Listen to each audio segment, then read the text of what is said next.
special edition of Fresh Tracks Weekly. We're in the middle of hunting season, but Randy's getting fired up, so we're gonna do a special edition because an old idea that's been around forever just keeps getting brought back up, right? Again and again. It is so annoying, Marcus, that this whole idea of selling public lands, transferring public lands to the state, over my lifetime, it's been happening. Right. Like every 8 or 10 years, it pops up. It's like whack-a-mole. Yeah. And then all of a sudden, here it comes again. And it's always packaged in something different. Right. You just restructure the way you say it. New marketing scheme. Yeah. And it just about always comes up in these election cycles. Right. And so, yeah, you've seen me come in the morning. And folks who've not been to our office, my office is right next door there, and the door's always open. And I come in early, drinking my big Hank coffee. And I scroll through all these news feeds that I get. And you guys hear me in there just almost throwing stuff at the wall. And, right now, this whole idea is back in the headlines again. Well, yeah, because it got brought up in the vice presidential debate, right? So right.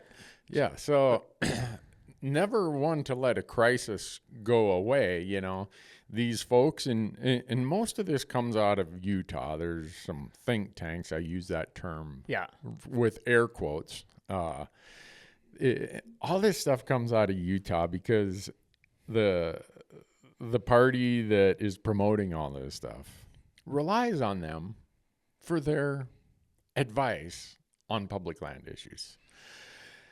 And so anyone who watched the vice presidential debate, which is we got to give a quick note, though. It was interesting to see people talk about policy instead of just yelling at each other and just like calling names and just like a real life version of the movie Idiocracy is what I feel like is what politics have been. So that was actually kind of interesting to see people talk about like policies. That was weird. A debate? You mean we're going to have a debate without using names and deflecting everything? Yeah, I mean, I didn't watch that much of it. I was listening to it in one ear, and when they started repeating, or because in the last year there's been bills introduced by Senator Mike Lee of Utah to sell a bunch of the public land so that it would reduce housing costs in Utah.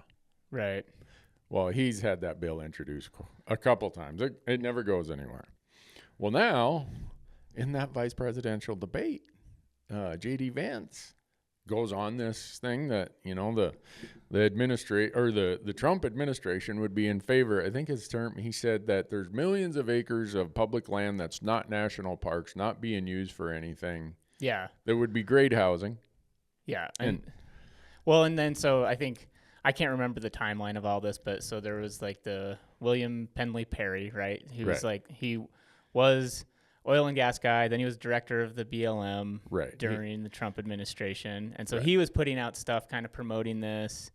And then he's written extensively about the sale of public lands. lands. Yeah, basically saying that there's a vast tracts of just worthless land. And so we as hunters hear that and like, whoa, hey, worthless land? Like there's some big pronghorn out there. Yeah. But then I think, what was it? Trump said that it was that they don't want to sell lands. They want to transfer to the states, which you did a whole series on. You and I did. Yeah, I filmed it, yeah. Right. But we did 16 episodes back on our YouTube channel in 2000. I looked at it last night, 2016. Mm-hmm. And it walks through every Western state. It walks through the general concept of what it is, transfer to states. Yeah. And then we summarize it with what the outcome would be. So anyone who wants to be educated on this notion of transferring the lands to the state land boards. They're not talking about transferring it to the wildlife agencies. They're talking about to their state land boards. Go watch that series. The number of people who've told me that series is what flipped them from being an inherent small government, local control person to seeing what this really is. Right. A lot of people credit that series. And it's hard because it is when you first hear the pitch, It's like it's sometimes a good pitch. You're like, oh yeah, like I kind of like the idea of the states running.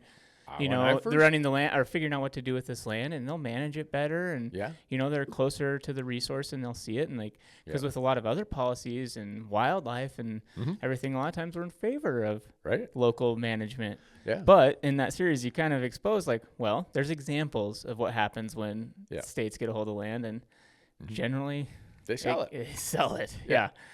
They sell it or they close it. It's like, a lot of states you can't hunt it or recreate or do anything on it. It's just like leased out for whatever and is essentially private land to fund the school systems for the state, which is, it's fine. That's what it is. But to think that we're going to transfer these federal lands to the state and then just have it like, oh, yeah, no, nothing's going to change. Like maybe the habitat will be better for hunting. Like, well, you're not going to be able to hunt there because it's either going to be in private hands or it'll be off limits. Not necessarily, but in a lot of examples. There's a lot of examples in a lot of states that's exactly what will happen. Right. So, I was one of those guys who, when I first heard the idea, I'm like, I'm a small government guy, man. I'm in on that. Yeah. And then I started seeing who was behind all the messaging. I'm like, wait a second. I've run across these people before. I'm suspicious. So then you start digging into it, and it's like, this is the plan to get rid of public lands. Use the state land boards as the conduit. Right. And so in the last week, an awful lot has happened. Mm-hmm. The Biden administration comes up with the dumbass idea that we're going to close 1.3 million acres of the Bears Ears National Monument to recreational shooting. Right. For reasons I have no idea, nothing in their scoping documents said it's a problem or is an issue. And it's like you have the Democrats over here on one side who just do the dumbest things to piss people off in the West, right? When Clinton walked out the door, what did he do? Last thing he did is he created the Grand Staircase Escalante National Monument in Utah. What did Obama do the last day on his way out the door? He creates Bears Ear and another national monument in Nevada. It's like, if you think these are worthwhile, why don't you do them in the light of day? And so, that's kind of been a common theme with all presidents, right? They usually do some sort of monument as they're exiting, but yeah. Yeah. And so, how does that play into this? Well, this is just like throwing more fuel on the fire for this effort coming out of Utah mostly, but in a lot of the fringe elements of the West, to try get rid of these public lands. Mm-hmm. So now the Utah guys are going to say, see, look at that. They're trying to keep you from shooting on public lands. And that's why, one, as someone who shoots on public lands and likes recreational shooting, and I want everybody to have a place to recreational shoot, the other day, I called Senator Tester's office. I'm like, hey, you guys better read this and be doing something about that. If anyone can influence the administration's stupid idea, it should be a Democratic senator. Right.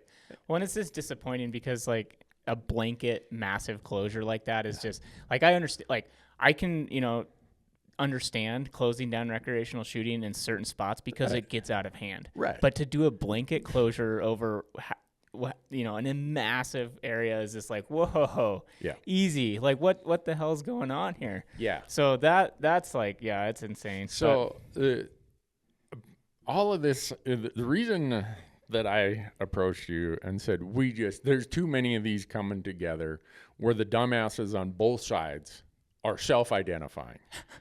And so we've pointed out how stupid it is on the Democratic side. And how it's almost like they want to go out of their way to create reasons of strife on the public lands of the West. Right. And now we read in my news feeds this morning, I get up, all these groups, I'm glad, are raising hell about the Bears Ear thing. Mm-hmm. But these are the same groups that when I tell them the state lands of Arizona, New Mexico, and Colorado are off limits to recreational shooting, why don't we work on opening those up to recreational shooting and other recreational activities? Mm-hmm. That's 20 million total acres. Yeah. And I can't get any of them to return an email or a phone call about it. So this selectivity of, let's get all pissed off about 1.3 million acres, but let's ignore 20 million acres. It's kind of hard for me to buy in on the party line bullshit. Yeah. It's so political with that. So now we take all that, and at the same time, I'm driving home from Arizona the other day on Matthews Elkhorn, and there's billboard after billboard in Utah about Utah's effort to take over 18.5 million acres of BLM land. In fact, that came out last month when we were in the Northwest Territories. When I got to coverage, my phone was blowing up. Yeah, well, and Utah's not even shy about the fact that they like to sell their state land. That's not at all one of their big things. Yeah. November 14th through 19th, if you Google Utah state land auctions, if you go out there right now, there's a whole bunch of properties that are going to be auctioned off November 14th through 19th. Right. And if you want to see thousands of acres that have been auctioned off, just scroll down the page after page after page where Utah auctions off their state lands. Right. Well, and I don't know. And that's a lot of these states, I think most of them, right, are mandated. They have to profit off these lands. And so, like, when they have them, and if it's like whatever management or whatever thing that they could do on their logging, grazing, drilling, mining, whatever, if it's not profitable, they're just going to, like, we have to sell it. They have to sell them. They do. Mandated to sell it. So, yeah, it's just like, it's not surprising at all. Or they have to change the management to make them profitable, which right now is make them into industrial energy complexes, right? Make them into big solar farms and wind farms. Make them into big oil and gas fields. Yeah. Because by mandate, by charter, by law, they have to make money because these state land boards use that money to fund school systems, which has been a great idea. It's been a part of the U.S. law when states became states, when territories became states, they were granted a lot of state land. Well, in the East, they sold most of those lands. And in the West, we've sold a ton of them. Yeah.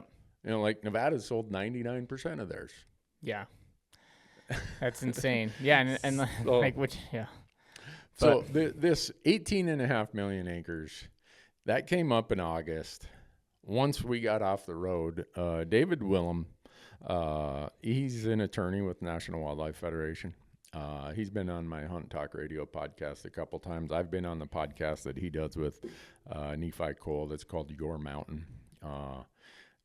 David was the policy advisor to Republican Governor Mike Meade in Wyoming for a long time. And David and I did a podcast that just dropped on the Hunt Talk Radio. So if people want a full-on history and a bigger examination of what this means and what it represents as 18.5 million acres in Utah, go listen to that podcast. I can't remember what number it'll be, but it'll be the most recent one that dropped October 7th. It gets into an awful lot of this.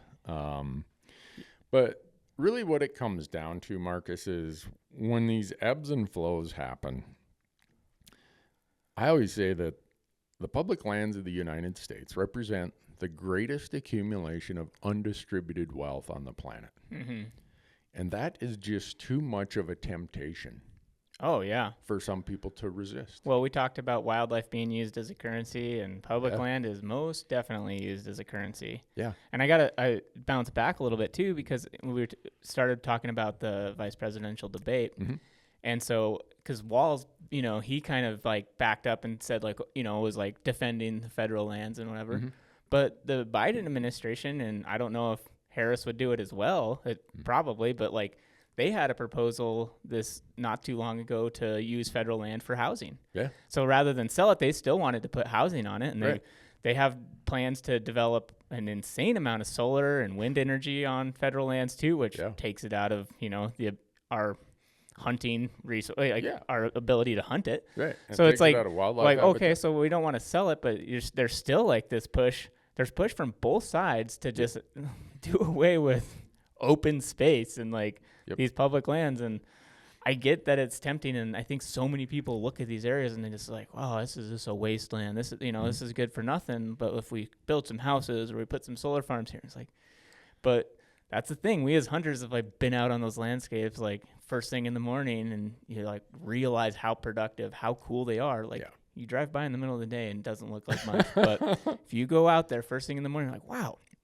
the diversity here is insane. There's, there's prairie dogs and plovers and all sorts of like cool wildlife happening. There's big antelope that run through here. There's like even these like things that look like wastelands. It's like there's some really cool habitat, and once it's gone, once it's developed, it's gone. Like it's just like, so I think it's pretty cool to try to preserve the stuff that we do have left that is public. Like as a hunter, selfishly, I just want to have like I'd like to keep all of that. So it's just, I don't know. It's just like both sides just want to use it for whatever. And so that's, I don't know. Like, right. And that's why I'm bringing it up now, because we have an election coming on November 5th. Right.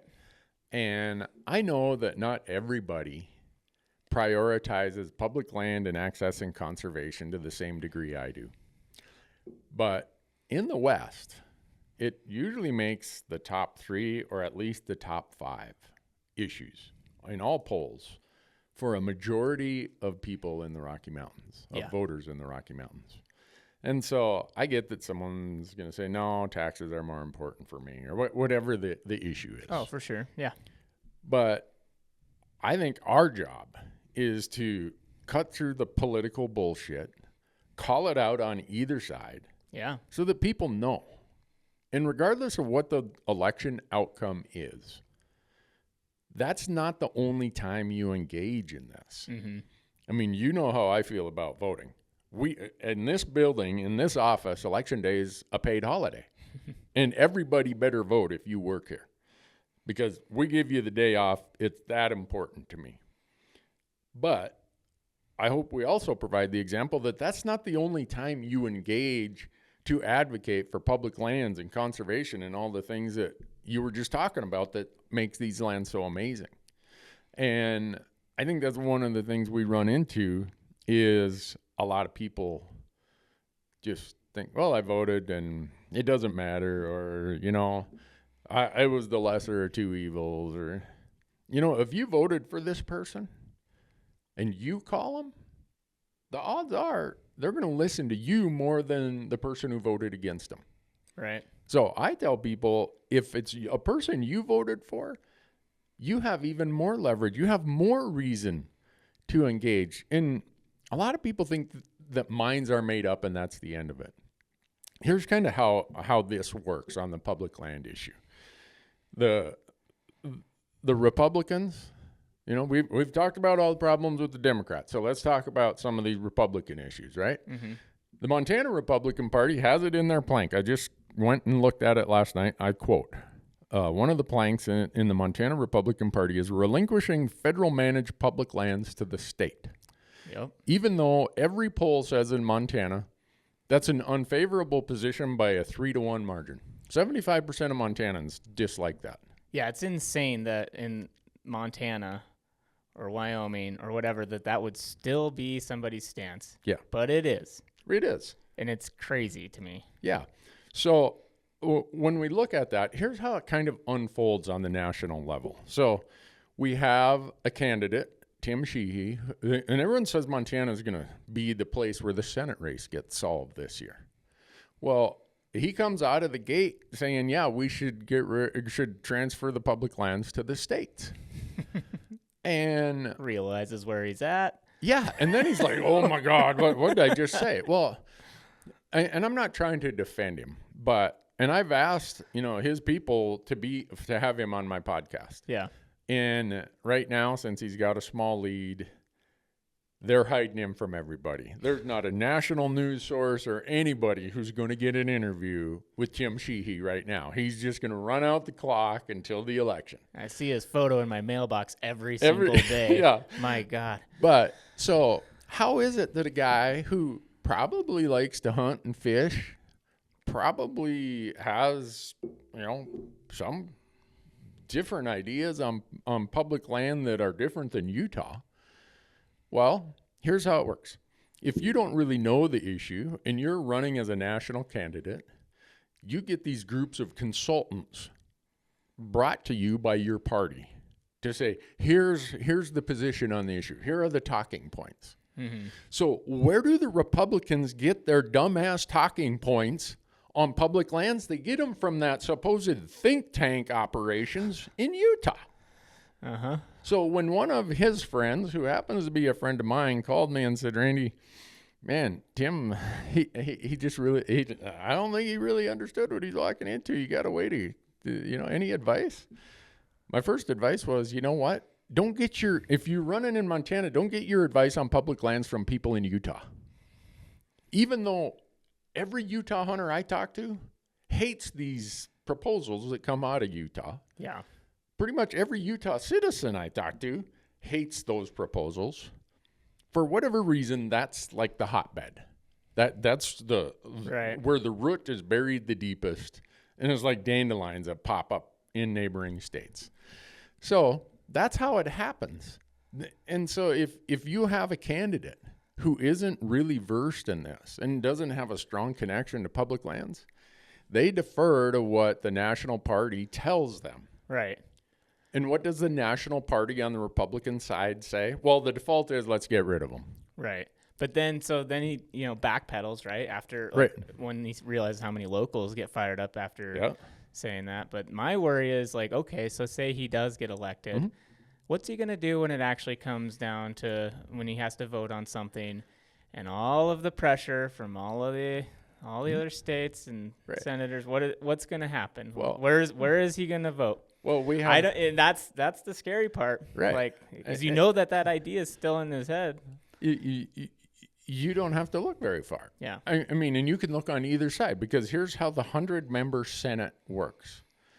He will become a junior senator.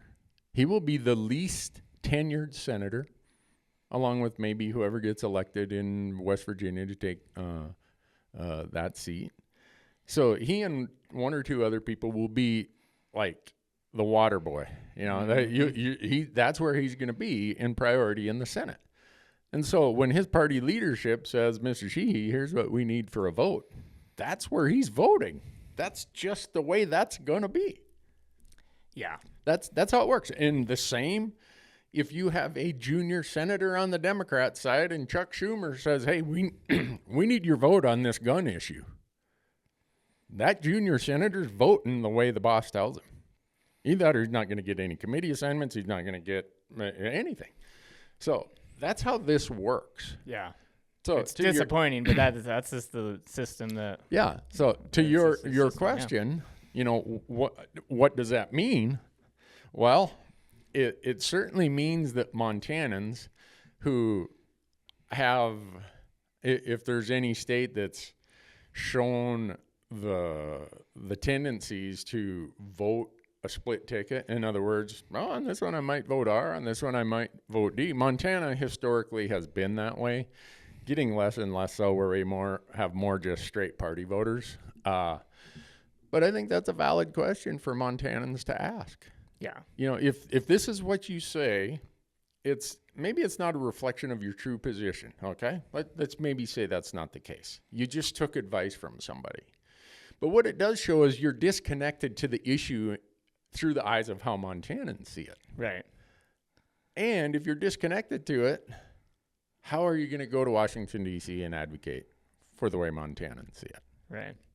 Yeah. Well, and then on the other side, Tester's just not your typical Democrat. No. So, that's the thing with Montana is, Tester's been pretty good over the last, his tenure. So it's just, most people would say that if Tester was in New Jersey, he'd be a far-right Republican. Right. Yeah, that's the funny thing about it. Whereas it's just the way it is. And I hate getting into these party sides of it, right? Oh, yeah, it's so dumb. I am party agnostic. I have no use for it. And you could ask pretty much the staffers of any political person from Montana. I don't really give two shits. I'm for you if you're on the right side of the issue, and I'm going to call you, and we're probably going to mention your name on some of these platforms if you're on the wrong side of the issue. That's part of our job. Our job isn't to be accountable to a party or a candidate. Oh, for sure. Yeah. I don't really care.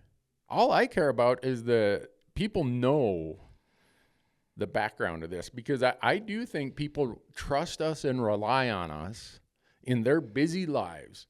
That, Randy, I get inundated with so much of this crap on public lands or on hunting or on guns. You guys are in it every day. Can you just shoot me straight about what it is? So that's what I'm trying to do without getting too pissed off. It just, right now, we're in this weird dynamic that we got the crazies on the Democratic side who just got to come up with stupid gun ideas and shooting ideas. Oh, man, yeah. That make no sense. And then we've got crazies over here on the Republican side that just absolutely hate public lands. Yeah, it's unfortunate that it seems that the crazies often are the ones who end up on the ticket. Yeah, it's just like, where's the moderate? What do you think about what do you think about ranked choice voting? Have you heard about that idea? I have. You see that we have a ballot initiative this year for that? Oh, is there? Similar to that. Okay, yeah. It's to reform our primary system. Yeah. I think it's CI 126.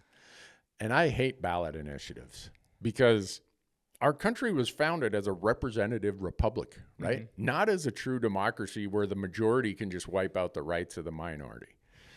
And I feel that ballot initiatives go against that. So my default position is I'm not voting for a ballot initiative unless there's a real compelling reason. Yeah. Well, that one I might actually vote for because it's going to moderate the candidates that come out of our primaries. So is it like because like the whole idea with the ranked choice system is that you have a ranking of like your preferred candidate, right, through whatever number. So in theory, you instead of having to force the vote for one or the other, and then you end up with a crazy person on the ticket, it's just like more often leads to someone who might be a little more moderate, actually be able to get something done. Yeah, which would be crazy. That's a crazy idea. Yeah, we wouldn't want to have people who represent the middle here, or listen. As I think I would tell any Montana voter, even though we got voters from all other places, and they've done this in a couple other states, and it has helped. I mean, when you look at who they end up with as candidates, so check out ballot initiative or CI, I think it's called, or I 126, I think it is. It's in your voter pamphlet. But hopefully we can not have the crazies on each side. Yeah, carry the day, because none of us win when that happens. I think I've told the story about one time I was in Washington, D.C. lobbying on public land issues, and the two lobbyists who were kind of shuttling me around, Senator Risch from Idaho, we went in to see him. And at the time, Steve Daines was running for Senate against, trying to remember who he ran against his first term. But anyhow, Senator Risch is like, well, you're from Montana. Who do you think's going to win this election? And I'm like, well, I don't really know. The poll says this. And he's like, what do you think of this whole thing? I said, I think it's like professional wrestling. You guys argue and fight and posture, and you got a good guy. Everyone needs a villain. And then you guys all go out for beer. He started laughing. And when we left, the two guys who were, kind of shuttling me around there, they're like, what the hell was that all about? I'm like, well, I'm just here to tell you, this whole political party stuff looks like professional wrestling to me. And he asked, so I told him. But that's funny. So the point, I guess, I'm glad we're to this point and I haven't lost it, Marcus. You've been doing great. I know. Because this issue defines who we are and what this business is about, what this effort, our why. And it doesn't need to be this way, right? We could have the Republican, more sane people tell the crazies, shut up on public lands. Hopefully someday we can have more sane Democrats tell the crazies, shut up on this stupid restrictions on shooting here and all that stuff. And right now, the pendulum on both those issues is swinging out to the extremes. Right.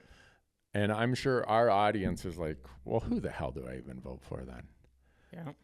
You vote for who you think is the person that represents you the best. But don't give up after Election Day. That's my point. Yeah. Hold them accountable. Yeah. And, keep advocating for what you care about. Yeah. Right. And, if you want to do something helpful, if there is somebody who's out there promoting the idea of selling the public lands or transferring them to the states, share these videos or this idea with them. Let them know. And if you got friends who think, state management is the way to go have them go watch some of our videos where all of a sudden you'd lose 23 million acres of hunting land in Colorado. Yeah. You'd lose, Colorado already, you don't have shooting access on those 23 or on their 2.8 million acres, but you'd lose shooting opportunity on the 23 million acres also. So, everyone can get worked up this week about the 1.3 million acres in Utah and the stupid-ass Bears Ear decision or proposal. But where's the anger about the fact that right now you can't shoot on 20 million acres of combined Arizona, New Mexico, and Colorado state lands? Mm-hmm. Nobody seems, it's like, oh, that's okay. Is that okay because those are your political friends?